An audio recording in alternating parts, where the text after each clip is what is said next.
Hi, ഇത് ഞാൻ റീസെൻ്റായിട്ട് ആമസോണിൽ നിന്ന് വാങ്ങിച്ചൊരു കാർ കെയർ പ്രൊഡക്റ്റിൻ്റെ റിവ്യൂ ആണ്. അത് സെറാമിക് കോട്ടിങ്ങിൻ്റെ ഒരു പ്രൊഡക്റ്റായിരുന്നു.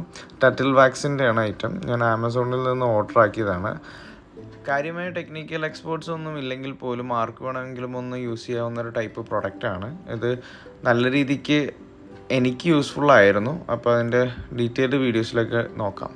അപ്പം ഞാനിത് വാഷ് ചെയ്യാനായിട്ട് ആദ്യം യൂസ് ചെയ്തിരിക്കുന്നത് ഡേ നൈറ്റ് എന്ന് പറഞ്ഞിട്ടുള്ളൊരു ഷാമ്പു ആണ്. അത് ഞാൻ ലുലുന്ന് വാങ്ങിച്ചതാണ്. ഇതാണ് ആദ്യത്തെ കോമ്പൗണ്ട്. റബ്ബിംഗ് കോമ്പൗണ്ടാണ്. ടർട്ടിൽ വാക്സിൻ്റെ കോംബോ ഓഫറിൽ കിട്ടിയതാണ്. ഈ ഐറ്റത്തിൻ്റെ കൂടെ തന്നെ വേറൊരു ടർട്ടിൽ വാക്സിൻ്റെ ഒരു പോളിഷും കൂടി ഉണ്ടായിരുന്നു. അത് ഫൈനലായിട്ട് ടച്ചപ്പ് ചെയ്യാനുള്ള പോളിഷാണത്. അതും ടർട്ടിൽ വാക്സിൻ്റെയാണ്. അതുകൂടാതെ തന്നെ ഞാൻ മോട്ടോമാക്സിൻ്റെ ഷൈനി ആയിട്ട് ഇരിക്കാൻ വേണ്ടിയിട്ടുള്ള ഒരു ഐറ്റം യൂസ് ചെയ്തിട്ടുണ്ട്. ഇതാണ് മെയിൻ ഐറ്റം. ടർട്ടിൽ വാക്സിൻ്റെ സെറാമിക് പോളിഷ് കോട്ടിങ്ങിൻ്റെ ഐറ്റമാണ് ഓർഡർ ചെയ്തത്. അതെല്ലാം കൂടി എനിക്ക് 2400 രൂപയാണ് എല്ലാ ഐറ്റംസും കൂടി എനിക്ക് അന്ന് വന്നത്. അപ്പം ഞാൻ ആദ്യം തന്നെ വണ്ടി നല്ലപോലെ വാഷ് ചെയ്തു. ഇതിനൊരു പ്രൊസീജിയർ ഉണ്ട്. നമ്മൾ നല്ലപോലെ വാഷ് ചെയ്യണം വണ്ടി ആദ്യം. അതിന് ഞാൻ ആ ഡേ നൈറ്റിൻ്റെ ഷാമ്പു ആണ് യൂസ് ചെയ്തത്. അത് യൂസ് ചെയ്ത് നല്ല രീതിക്ക് വാഷ് ചെയ്ത് എല്ലാം ക്ലീനാക്കി കഴിഞ്ഞിട്ട് നമ്മളുടെ റബ്ബിംഗ് കോമ്പൗണ്ട് ഇട്ടിട്ട് എവിടെയെങ്കിലും മാർക്കിങ്ങോ കാര്യങ്ങളൊക്കെ ഉണ്ടെങ്കിൽ അത് ക്ലീൻ ചെയ്യലാണ് ആദ്യത്തെ പണി. അപ്പോൾ വാഷ് ചെയ്ത് കഴിഞ്ഞിട്ട് ഞാൻ നല്ലൊരു മൈക്രോ ഫൈബർ ഉപയോഗിച്ചിട്ടാണ് വണ്ടിയുടെ മൊത്തത്തിലുള്ള വെള്ളം തുടച്ച് കളഞ്ഞത്. വെള്ളം ഇല്ലാതിരിക്കുന്നതാണ് നല്ലത്. കാരണം വെള്ളം എന്തെങ്കിലും ഉണ്ടെങ്കിൽ അതിൻ്റെ ആ ഒരു ഗ്ലേസിങ്ങും അല്ലെങ്കിൽ അതിൻ്റെ ഒരു എഫക്റ്റ് നമുക്ക് മര്യാദയ്ക്ക് കിട്ടില്ല. അപ്പോൾ നേരെ ഒരു വാഷിങ് കഴിഞ്ഞിട്ട് നല്ല രീതിക്ക് എപ്പോഴും ഒരു ഫൈബർ ക്ലോത്തോ അല്ലെങ്കിൽ കോട്ടൺ ക്ലോത്തോ എന്തെങ്കിലും ഉപയോഗിച്ചിട്ട് നല്ല രീതിക്ക് വെള്ളമെല്ലാം വലിച്ചെടുക്കണം. അതെപ്പോഴും വണ്ടികൾക്കും നല്ലതാണ്. കാരണം നമ്മൾ മിക്കപ്പോഴും വാഷ് ചെയ്ത് കഴിഞ്ഞിട്ട് വണ്ടിയിൽ ഇങ്ങനെ തന്നെ വെച്ചുകൊണ്ടിരുന്നു കഴിഞ്ഞാൽ വണ്ടി ഇറങ്ങി ഓടുമ്പോഴൊക്കെ ആയിട്ടാണെങ്കിലും അല്ലെങ്കിൽ പൊടിയൊക്കെ അടിച്ചിട്ടാണെങ്കിലും പിന്നെയും അതുപോലെ തന്നെ അഴുക്കാവും. മാത്രമല്ല ഡോറിൻ്റെയൊക്കെ പാനലിൻ്റെ സൈഡുകളൊക്കെ എപ്പോഴും നമ്മൾ ക്ലീൻ ചെയ്യാൻ നോക്കുന്നതാണ് നല്ലത്. കാരണം ഇതിന് മുമ്പുണ്ടായിരുന്ന വണ്ടികളിൽ ഡോർ പാനലിൻ്റെ സൈഡിലൂടെ ചെറുതായിട്ട് വെള്ളമൊക്കെ ഇറങ്ങിയിട്ട് തുരുമ്പെടുത്തിട്ടുണ്ടായിരുന്നു. അപ്പം അതിൽ പിന്നെ ഞാൻ എപ്പോഴും വണ്ടി വാഷ് ചെയ്ത് കഴിയുമ്പോഴത്തേക്കും ഡോർ പാനൽ ഉൾപ്പെടെ സൈഡുകളിലെല്ലാം നല്ല രീതിക്ക് ക്ലീൻ ചെയ്യാറുണ്ട് തുണി വെച്ചിട്ട്.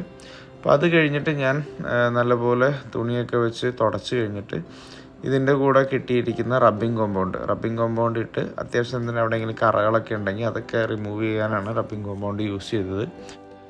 ആദ്യം നമ്മുടെ റബ്ബിംഗ് കോമ്പൗണ്ടാണ് നമ്മൾ യൂസ് ചെയ്യുന്നത്.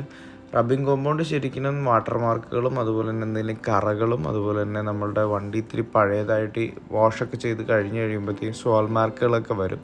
അതെല്ലാം കളയാൻ വേണ്ടിയാണ് നമ്മൾ മെയിനായിട്ട് റബ്ബിംഗ് കോമ്പൗണ്ട് യൂസ് ചെയ്യുക. എൻ്റെ വണ്ടി റീസെൻ്റായിട്ട് വാങ്ങിയതായതുകൊണ്ട് പുതിയതായതുകൊണ്ട് എനിക്ക് അധികം കറകളോ കാര്യങ്ങളോ ഒന്നും ഉണ്ടായിരുന്നില്ല. നമ്മൾ വണ്ടിയുടെ പഴക്കം കൂടുന്തോറും റബ്ബിംഗ് കോമ്പൗണ്ട് ശരിക്കും നല്ല രീതിക്ക് യൂസ് ചെയ്യേണ്ടി വരും. ഇതിൽ ഞാൻ വളരെ കുറച്ച് മാത്രമേ യൂസ് ചെയ്തുള്ളൂ. അപ്പോൾ ആ ഒരു കറകളും എന്തെങ്കിലുമൊക്കെ മാർക്കിങ് കണ്ടവിടത്ത് മാത്രം യൂസ് ചെയ്തിട്ട് ഞാൻ നേരെ ഇതിൻ്റെ കൂടെ കിട്ടിയിരുന്ന പോളിഷ്, അതായത് സർഫസ് പോളിഷർ പോലത്തെ ഒരു പോളിഷ് ഉണ്ട്. ടർട്ടിൽ വാക്സിൻ്റെ ഐറ്റമാണ്. അത് യൂസ് ചെയ്തിട്ടാണ് ഞാൻ പോളിഷ് ചെയ്യുന്നത്. അതിൻ്റെ കൂടെ ഒരു സ്പോഞ്ച് കിട്ടും. ആ സ്പോഞ്ച് വെച്ചിട്ട് ലൈറ്റായിട്ട് അപ്ലൈ ചെയ്തിട്ട് ഇങ്ങനെ ഡാമ്പ് ചെയ്ത് അപ്ലൈ ചെയ്ത് കഴിഞ്ഞിട്ട് അത് വെച്ചിട്ട് തന്നെ പതുക്കെ എല്ലായിടത്തും എത്തുന്ന രീതിക്ക് ആ സ്പോഞ്ച് വെച്ചിട്ട് തന്നെ കറക്കി നമ്മൾ ചെയ്യുക. അത് കഴിഞ്ഞ് ഇതെല്ലാം ഒരു 2 സെക്കൻഡ് വെയിറ്റ് ചെയ്ത് കഴിഞ്ഞിട്ട് ഒരു കോട്ടൺ ക്ലോത്തോ അല്ലെങ്കിൽ മൈക്രോ ഫൈബർ ക്ലോത്തോ എടുത്തിട്ട് അത് നല്ല രീതിക്ക് പോളിഷ് ചെയ്യാനായിട്ട് എക്യുപ്മെൻറ്റ്സൊക്കെ യൂസ് ചെയ്യാൻ അറിയാവുന്നവരാണെന്നുണ്ടെങ്കിൽ പോളിഷിങ് എക്യുപ്മെൻറ്റ്സ് യൂസ് ചെയ്തിട്ട് ചെയ്യുന്നതാണ് ഏറ്റവും നല്ലത്. അല്ലെങ്കിൽ നല്ല രീതിക്ക് ഹ്യൂമൻ എഫേർട്ട് വേണം. എനിക്ക് നല്ല രീതിക്ക് ഒരു 2-2.5-3 മണിക്കൂറോളം ടൈം എടുത്തിട്ടാണ് ഞാൻ വണ്ടി മൊത്തത്തിൽ പോളിഷ് ചെയ്തത്. അപ്പോൾ അങ്ങനെ ചെയ്യാൻ താല്പര്യമുണ്ടെന്നുണ്ടെങ്കിൽ അങ്ങനെ ചെയ്യാം. അല്ലെങ്കിൽ എക്യുപ്മെൻറ്റ് യൂസ് ചെയ്യാൻ അറിയാവുന്നവരാണെന്നുണ്ടെങ്കിൽ അതുപോലെ യൂസ് ചെയ്താൽ മതി. അറിയാണ്ട് നമ്മൾ എക്യുപ്മെൻറ്റ് യൂസ് ചെയ്തിട്ട് പോളിഷ് ചെയ്യാൻ നോക്കിക്കഴിഞ്ഞാൽ വണ്ടിയുടെ പെയിൻ്റൊക്കെ ഇളകി പോകും. അതുകൊണ്ട് റിസ്ക് എടുക്കാൻ താല്പര്യം ഉണ്ടെങ്കിൽ നമുക്ക് വെറുതെ മെഷീനറി വെച്ച് നോക്കാം. ഇല്ലെങ്കിൽ കൈ കൊണ്ട് തന്നെ പോളിഷ് ചെയ്തെടുത്താലും മതി. കുറച്ച് നേരം സമയം വർക്ക് എടുക്കേണ്ടി വരും എന്നുള്ളൊരു പ്രശ്നം മാത്രമേ അതിലുള്ളൂ. ഇനിയാണ് നമ്മൾ ഇതിൻ്റെ പ്രധാനപ്പെട്ട ഐറ്റം യൂസ് ചെയ്യുന്നത്. ടർട്ടിൽ വാക്സിൻ്റെ സെറാമിക് കോട്ടിങ്ങിൻ്റെ ആ ഒരു സ്പ്രേ. അത് ശരിക്കും ഒരു പാനലിന് 2 സ്പ്രേ മാത്രം മതി എന്നാണ് കമ്പനി പറയുന്നത്. കറക്റ്റായിട്ടുള്ള ഇൻഫോർമേഷൻസ് എല്ലാം എങ്ങനെ യൂസ് ചെയ്യണം എന്നുള്ളതെല്ലാം ആ ബോട്ടിലിൻ്റെ ബാക്കിൽ തന്നെ ഉണ്ട്. ഞാൻ ആ ബോട്ടിലിൻ്റെ ബാക്കിലുള്ള ഇൻസ്ട്രക്ഷൻസ് പ്രകാരമാണ് ചെയ്തിരിക്കുന്നത്. അത് ഒരു പാനലിൽ, അതായത് ഒരു സൈഡ് പാനലിന് ഒരു മൈക്രോ ഫൈബർ ക്ലോത്തിൽ എടുത്തിട്ട് 2 സ്പ്രേ അടിക്കുക. എന്നിട്ട് അത് മൊത്തമായിട്ട് ആ ഒരു പാനൽ കംപ്ലീറ്റ് വരുന്നത് വരെ വൈപ്പ് ചെയ്ത് കൊടുക്കുക. അത് കഴിഞ്ഞ് നമ്മൾക്ക് ഒരു കുറച്ച് നേരം ഒരു 5 മിനിറ്റ് 10 മിനിറ്റോളം ഇതിനെ ഒന്ന് വലിക്കാൻ വിടുക. അത് കഴിഞ്ഞ് നല്ലൊരു ഫ്രഷ് ആയിട്ടുള്ളൊരു മൈക്രോ ഫൈബർ എടുത്തിട്ട് അത് വൈപ്പ് ചെയ്ത് മൊത്തം കളയുക. ഇങ്ങനെ നമ്മൾ ഈ സെറാമിക് കോട്ടിങ് ഇടുന്നതുകൊണ്ട് നമ്മുടെ വണ്ടിക്ക് നല്ല രീതിക്ക് വാട്ടർ റിപ്പല്ലൻ്റ് ആയിട്ടുള്ളൊരു പ്രോപ്പർട്ടി കിട്ടുകയാണ്. അപ്പോൾ അടുത്ത തവണത്തെ വാഷിങ്ങിനോ അല്ലെങ്കിൽ നമ്മൾ മഴയത്തോ പൊടിയൊക്കെ അടിക്കുന്ന സ്ഥലത്തോടി വണ്ടി കൊണ്ടുപോയാലും നമ്മുടെ വണ്ടി പെട്ടെന്നൊന്നും അഴുക്ക് പിടിക്കില്ല. നമ്മുടെ നെക്സ്റ്റ് വാഷിംഗ് ഒക്കെ നല്ല അടിപൊളിയായിരിക്കും. ഇതെനിക്ക് നല്ല രീതിക്ക് റിസൾട്ട് കിട്ടിയതാണ്. ഏകദേശം ഒരു 3-4 മാസം വരെയൊക്കെ ഇത് വിത്ത്സ്റ്റാൻഡ് ചെയ്യും. 3-4 മാസം വരെ വിത്ത്സ്റ്റാൻഡ് ചെയ്യുമെന്ന് പറയുമ്പോൾ ഒരു 2-3 വാഷ് കഴിയുമ്പോൾ പിന്നെയും പതുക്കെ നമ്മളൊന്ന് പോളിഷ് ചെയ്തിട്ട് ഒന്നൊരു കോട്ടും കൂടി കൊടുത്തു കഴിഞ്ഞാൽ ഇത് വളരെയധികം നിലനിൽക്കും. കമ്പനി ഇതൊരു ഏകദേശം 1 ഇയർ വരെ നിൽക്കും എന്നൊക്കെയാണ് പറയുന്നത്.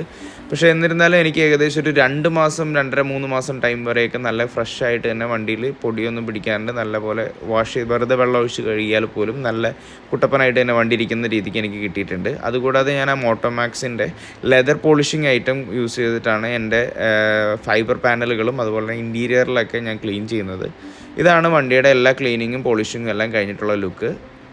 നിങ്ങൾക്കും ഇത് വീട്ടിൽ തന്നെ ചെയ്ത് നോക്കാവുന്നൊരു ഐറ്റമാണ്.